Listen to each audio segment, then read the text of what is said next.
Now, this is a question for you, Deborah. You said that investors won't finance pipelines. You gave that example because of lack of confidence in supplies. Does that same argument apply to investments required for LNG export terminals and fleets and connecting pipelines in North America?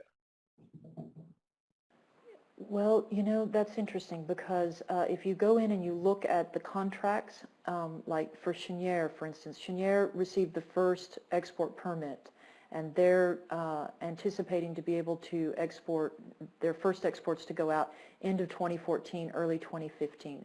I haven't heard any differently. And if you look at their contracts and the way they structure their contracts, I found it quite interesting because there's two ways that you can structure this. You can take a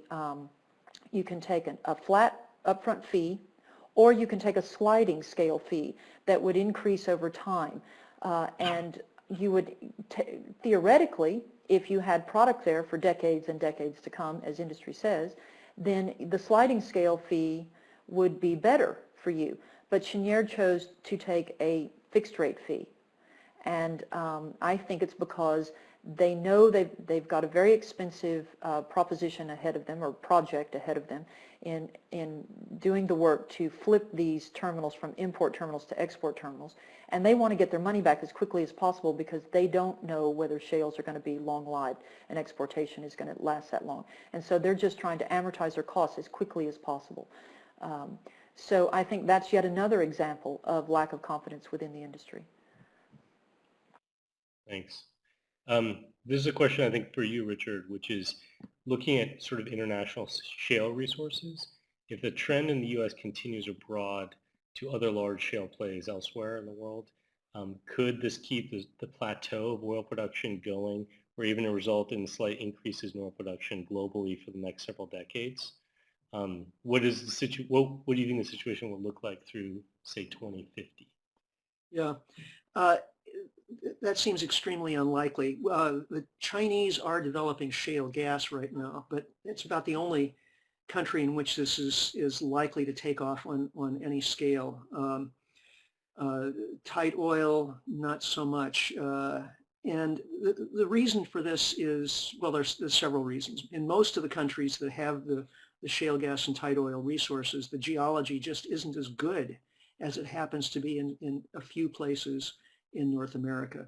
Certainly this is true in Eastern Europe and the UK.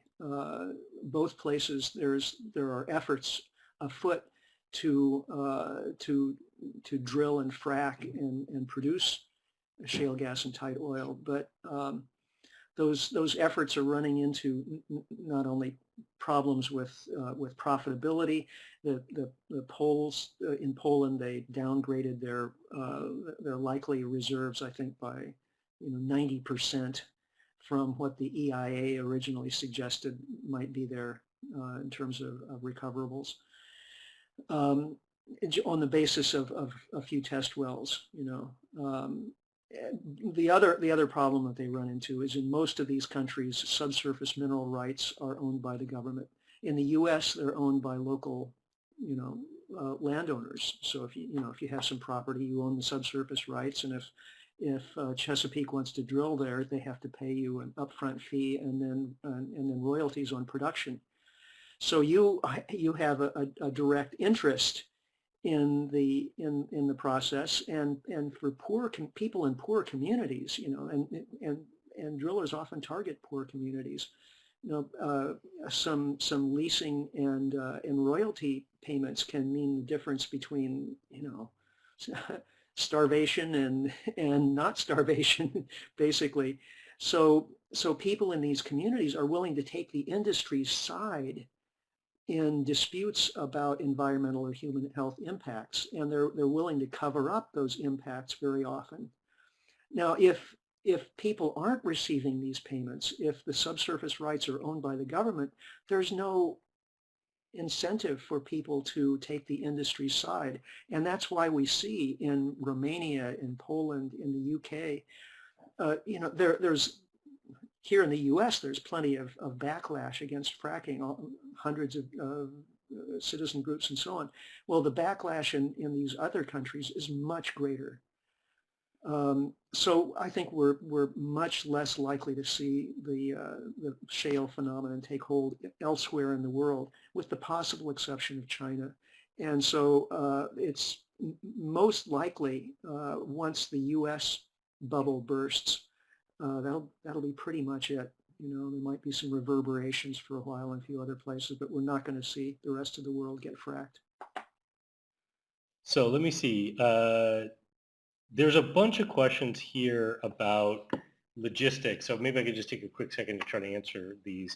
One was a question about references for statistics that you guys have provided, wanting to know if these references are available anywhere.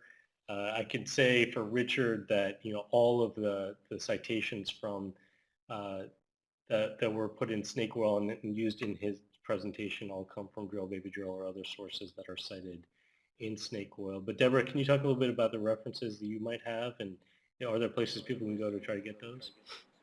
Sure. A lot of that information you can pull directly off of our website, energypolicyforum.org. But I was trying to think of the different, I used, for the severance tax revenues, I used state comptrollers and then the State Department of Transportation. A lot of the data came from industry publications themselves, like Oil and Gas Journal or Oil and Gas Financial Journal.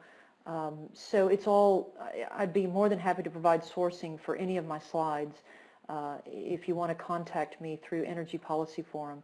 And it's all very credible and easily sourced. So. Well, maybe Deborah will be able to get back in, but while we wait for that, Richard, maybe you could talk about unburnable carbon.